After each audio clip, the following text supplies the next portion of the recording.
Hey everyone. So the Edge of Eternities is releasing August 1st, and we're going to be having pre-release at the end of this month. So as the days go by, we are getting a little bit more and more information and more leaks as to what the new cards and mechanics are. Now, granted, we haven't seen very much at all, but we have seen some of the new mechanics. And next Tuesday on July 8th, they're going to be doing their debut stream where they show off a lot of the chase cards, the mechanics, some of the big cards, and also some of the variants of the lands and things like that. And generally, when that happens, the price of the collector booster boxes rise in price very quickly. We've seen that with Tarragon Dragonstorm, with Aether Drift, just all of the sets recently. So I want to talk about some of the new mechanics, about the set in general, and where I think the price of the collector booster box is going to go. It has been rising pretty rapidly leading up to the release. I think that it will continue to go up leading up to this event next Tuesday. And on the event, it probably will go up even further. And I think that there's some repercussions stemming from the success of Final Fantasy that are spilling over into Edge of Eternities, and that does give me some caution. I am a little bit cautious and a little wary of what's been going on with Edge of Eternities in terms of the price of the collector box. So I'm going to transition over here. We're going to look at how much the collector boxes are going for right now. As you can see, it's still about a month out or 3.5 weeks until pre-release. But it is selling for $328 per collector box right now, and the sell-through rate is quite high, 50 to 60 boxes per day in the low 300 range. So you can see many boxes being sold in the 320 330 range, and as you can see this chart, there was a huge spike that occurred on June 20th. This was during MagicCon, so likely this coincides with the announcement of the Shocklands, Galaxy foils, things like that, and that caused a bunch of boxes to be sold, a huge spike, and then prices to rise, and they've stayed pretty steady in around 328 since then, and slowly rising. Now I think that this is going to continue to rise leading up to July 8th. A lot of it has to do with anticipation that it's gonna go up again on July 8th, next Tuesday, when they do the stream, and then it will go up again. But I do want to caution you a little bit, because I want to show you what some of the other more recent sets, like the pattern of those sets, their collector boxes, and because I think it's indicative, it foreshadows, you can use that information to predict what could potentially happen to Edge of Eternities here.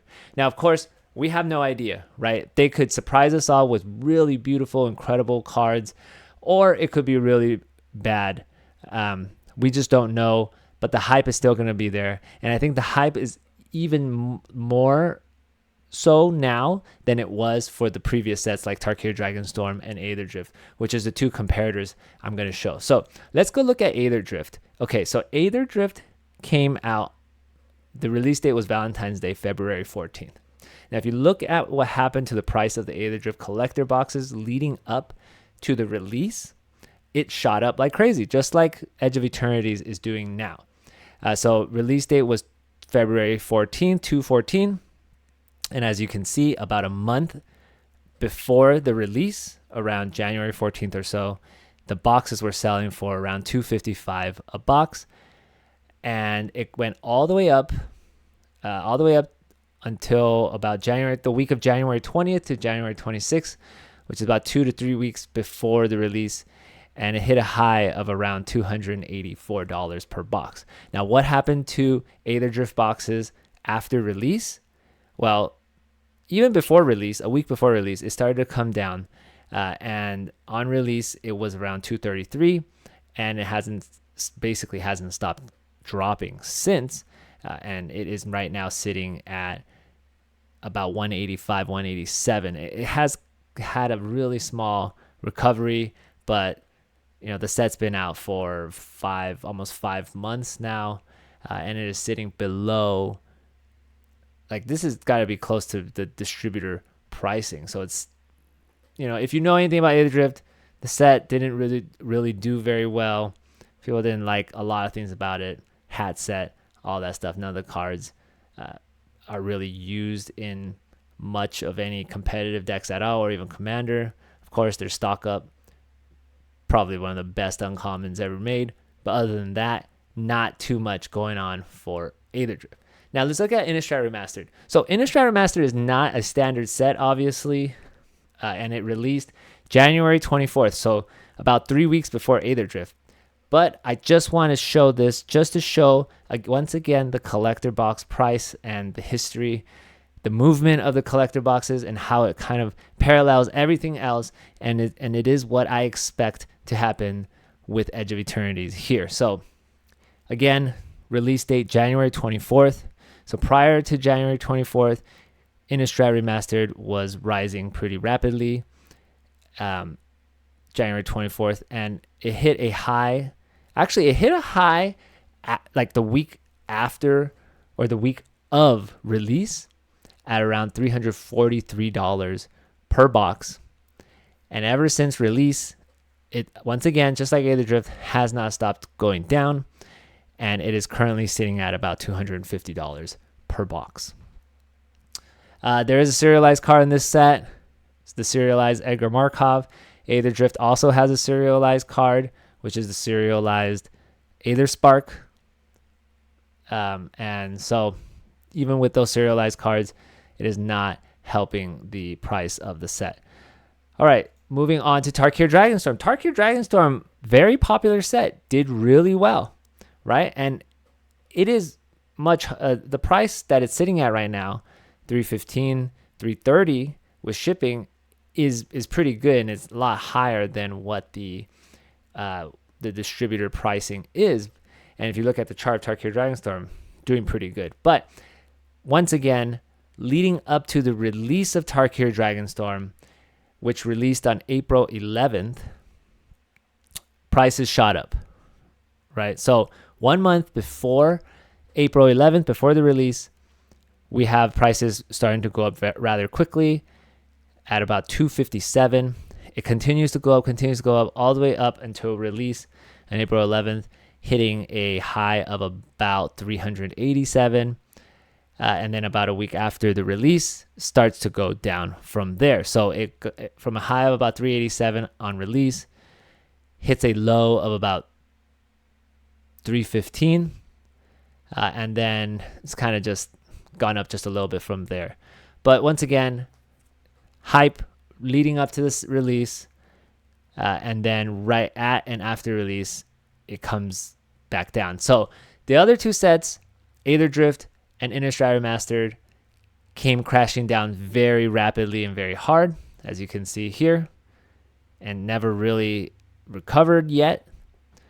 Tarragon Dragonstorm did come down, but really not much at all, and that's really a testament to like how good of a set it is in terms of the demand. People like the set. Ugin, there's a serialized card again, Mox Jasper, which isn't that popular, but they do have the Dragon Scale fetch lands, so there are some decent pulls and chase cards. A lot of the cards from Tarragon Dragonstorm are used in competitive decks and competitive formats. So of course, the infamous Corey Steel Cutter that recently just got banned, that was from Tarragon Dragonstorm. Voice of Victory, the 2-mana immobilize 2 creature that doesn't let people cast things on your turn. I think it's called Voice of Victory. That card is really good, being played in Commander, played in Standard, especially now that with all the bans, I think a lot of new decks are starting to use that again. It might be played in Modern. I'm not sure. I don't really follow Modern very well, but it's a very good card. It's got the Elspeth, the new and improved 5-mana Elspeth that doubles all your tokens. So this set does have good stuff, and therefore the price is reflecting that it did not have a massive crash like the other two sets, Aether Drift and Innistra Remastered, which didn't really have anything good and therefore didn't do well. So now we look at Edge of Eternities, right? It's early, so we don't have all the data, but we're going to watch this chart and watch the price move as the days go by leading up to release. And again, I expect this to continue to rise and rise a lot next Tuesday, the 8th, when they do the live stream and show off all of the stuff. But it's already at a very high price. If you look at Aether Drift and Tarragon Dragonstorm, it didn't hit.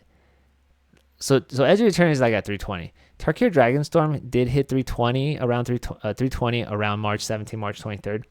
Now I believe that was actually the date of that stream where they showed off all the stuff and the price goes up. So Edge of Eternities, prior to that event, the event coming next Tuesday, it's already hit 320. So when this event comes next Tuesday, how much higher is it going to go? I'm fairly certain it's going to go higher. But is this going to go to 400 or 350? Probably 375, maybe. 400 is really high and really wild. So I will be surprised if it hits 400 or surpasses 400, but I think it is possible. Now, a couple reasons why that could be the case, why it could do that. So we could be super hyped up because they're going to have some really cool treatments of galaxy foil shock lands that people want. I don't know. They're printing the old lands that from the past. I heard that there's going to be a strip mine. There could be a really cool galaxy foil strip mine of some sort. They might be doing some stuff that really attracts collectors. We know that there's not going to be a serialized card, but that's okay because there have been a lot of sets that don't have serialized cards but still do really well, like Bloomborough and Foundations, some of the more recent ones without serialized cards where the collector product is doing well. So that does not make or break whether the price is good or not. It's really just how popular this is, right? So lastly, I just want to talk about the mechanics again. I know I belabor this, but we have more details of the Edge of Eternity mechanics. So I'm going to pull this up right now. So we see that they're going to have this land cycle. These lands are planet lands, and they have the station mechanic. I'm going to say it right now. I don't think the station mechanic is going to be that incredible or impactful. I think it's just going to be okay, but it really just feels like a very flavorful, fun for limited within it's this universe, this set mechanic, and that's fine. Don't know. I think it's unlikely that this mechanic, the station mechanic, is going to be very popular or used outside of Edge of Eternity's limited format. But of course, we shall see, right? So you have this land, Station 12. So that means you have to tap 12 power worth of creatures as a sorcery, which means you're not going to be able to attack with those creatures, and also means you're not going to be able to block with those creatures because you have to do it during your turn to put these station counters on it. And then once you have it, it's pretty good, but you have to pay 2 mana plus this land, so it's like 3 land, pay 2 life, and then sack a creature, and then you get to draw cards equal to the sacrificed creature's power, and you can only do that as a sorcery. So I just don't see this land being that good. I think it's fine, and the land comes into play tapped. I think we saw somewhere somebody leaked or said what the blue version of this land is. It's also Station 12, and oh geez, I can't remember what the blue one does. Maybe we'll see it here. But this is what I want to talk about. This mechanic is the one that I'm very interested in, and I feel like has potential. So the mechanic is Warp. So Warp reminds me of Evoke, and Evoke is a very, very, very powerful mechanic. In fact, is Warp better than Evoke? It might be better than Evoke. So evoke is you pay the evoke cost. The creature comes in, you have to sacrifice it immediately, and then you get the ETB effects, right? So warp is you pay the warp cost, the creature comes in, but then you don't have to sacrifice it immediately. You exile at the beginning of the end step. So what that means is you can pay this cheap warp cost. It comes in with whatever ETB, whatever enter ability has, or leaves the battlefield ability when it's gone at the end of turn. But while it's out, you can tap it to crew vehicles. You can tap it to do the station mechanic. You can even sacrifice it, right? You pay the warp, and then you sacrifice it to a different card or spell that you have. So whereas I think evoke, it just dies, or you have to sacrifice it, or it dies like immediately when you cast it. The only downside is that it doesn't go in your graveyard because it gets exiled. But then you get to cast this from exile later at any point. So warp seems really busted. I'm interested to see how many creatures have this, what other abilities are going to have this. And I also feel like this mechanic is one that we could see coming back in the future, right? So if you think about like the station mechanic, unless we're going to have another space set or boat, another set where there are stations like bus stations, space stations, subway stations, or something like that, I don't see the station mechanic ever coming back unless we have another set like that, either coming back or being built upon, right? I don't see them making more payoffs for station and things like that unless we have another set like that. But if you think about, and then so similar sets like Aether Drift, start your engines, like I just can't, they're never going to do another start your engines mechanic or support for that mechanic unless we have another racing set. Hey, who knows? Mario Kart, that would be awesome. Start your engines in Mario Kart or any other racing themed set. Sure, that would be really cool. But generally, no, we're not going to ever see start your engines again, most likely, right? So the more evergreen mechanics like flashback, landfall, I think we're getting landfall in the set, but those they can come back again and again in different sets, and because of that, they'll also make supporting cards for those mechanics in future sets as well. Warp, I think there's a possibility. I don't know the story of Edge of Eternities. My friend Roger, he'll be doing a big story thing in our next podcast next week. If this is anything like, planeswalkers or creatures can be warping through different planes, different planets, different universes, multiverses, or whatever, we could see warp come back again. And we have Eldrazi here, right? People were speculating that there's going to be a lot of Eldrazi, which are very popular creature type, very powerful creatures. And also, one of the best modern decks is like an Eldrazi deck.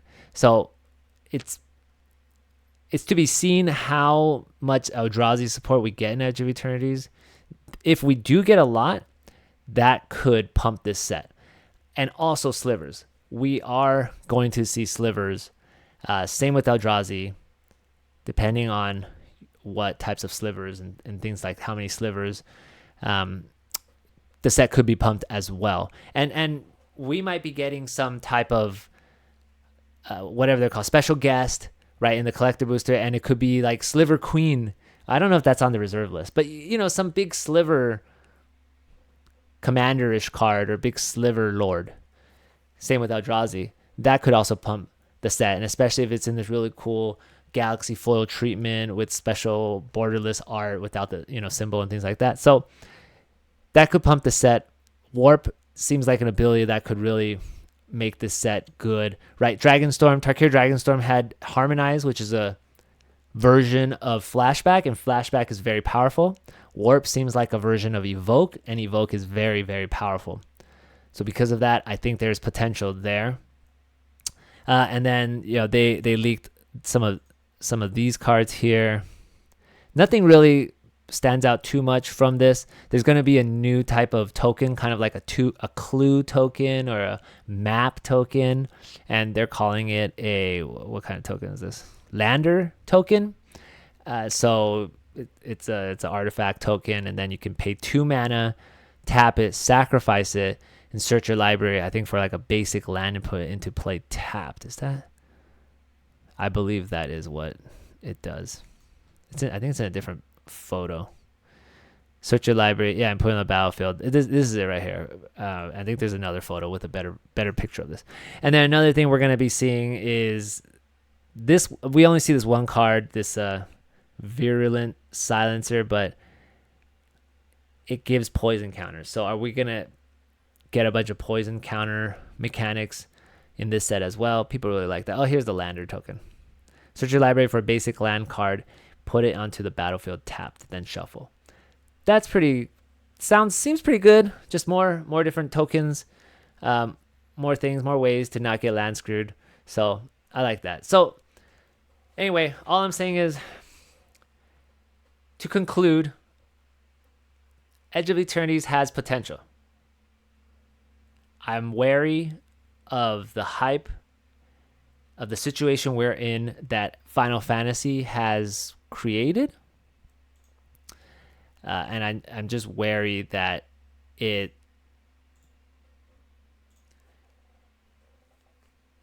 there's a lot of new people who have come to Magic because of Final Fantasy and maybe Lord of the Rings and other Universe Beyond sets, which is a good thing. But particularly with Final Fantasy, I think it has attracted a lot of new collectors, maybe people who don't particularly play Magic. So just a lot of new collectors, or a lot of people who are just trying to buy Magic to resell to make some money, because it's Final Fantasy is easy money. You buy it at MSRP and you sell it for more instantly. That's reminiscent. That's basically what Pokemon is like, right? And Magic has not been like that for the most part until Final Fantasy. And so I think there's a lot of these type of new people who are coming into the game, and with the new influx of people, whether they're collecting, whether they're playing, whether they're reselling, but the new influx of people, we are having an influx of demand on all products, all Magic the Gathering products, especially the new ones. And I think it's spilling over into Edge of Eternities a little bit, which we can see from the inflated price this far out from pre-release. You see posts on Reddit where they're saying, hey, here's Edge of Eternities box at this price or whatever, and then you click on it and it's immediately sold out, right? So people are trying to snatch up as much as possible. So I'm just wary that, I think the price is a little bit inflated, but that might be the new normal now with Magic. We don't know yet, because this really hasn't really happened until Final Fantasy, and Final Fantasy just came like a month ago. So if this market situation is going to stay, then we may not see a big dip or crash with Edge of Eternities. It may be something like Tarragon Dragonstorm, where it goes to the high 300s leading up to release, comes down just a little bit, and stays in the low to mid 300s for some time. That's what Tarragon Dragonstorm is doing. But Tarragon Dragonstorm is a popular product and is a good product. People like the story. People like the mechanics. People like the cards. We really need to see whether that's going to be the same for Edge of Eternities. It just, because it's not really Magic, it has a lot of hat set vibes to it, and I personally still think it is a hat set. I hope not. I hope it does well. I hope it's got some good stuff, but just another reason why I'm a little bit nervous about this. And I personally would not be paying too much over this price where it's at right now for the product. I could, maybe $330, $340 maximum. I know it's going to go over $340 and it's going to go over that price very soon, but I don't feel comfortable paying that much. I would wait to see what happens after release, because I think I'm pretty certain it's gonna go down. The question is how much. Is it gonna go down below 200 like Aether Drift, or is it going to just go down to the low 300s? Which is where it's at now. It's at the low 300s. So is it just gonna go up and then come back down to this price again at a later point? And then there is the possibility that it doesn't come back down. It kind of does what Final Fantasy did, where it just shoots up to the moon, never to return. Final Fantasy's it has come down a little bit. It's like 1100 for a collector box, but it's Universes Beyond, so the MSRP is like 400 something for the collector box. So it has a high floor, but again, it's Final Fantasy. It's a great product, and so we'll just have to see what Edge of Eternities is like. I think it could do well. I also think it has potential to do poorly. It's definitely not a slam dunk like Final Fantasy is. I also think Spider-Man, Avatar, they're probably going to be slam dunks. They're probably going to do the same thing where it's, maybe not as drastic as Final Fantasy and go that high that fast, but I think Spider-Man and Avatar will hit 1,000 certainly. This set probably not, right? Regular Magic non-Universe Beyond sets, they don't hit 1,000, at least not anytime soon. So the fact that this is at 330 and we're a month out from the release, it is high, but it's not unheard of. We will see what happens next Tuesday after that stream. If it goes past 400, then it is going to be unheard of, and we will be in new uncharted territories. So I'll catch you guys next week to talk about Edge of Eternities again after that stream, and we'll see where we go from there. All right, see you guys next week.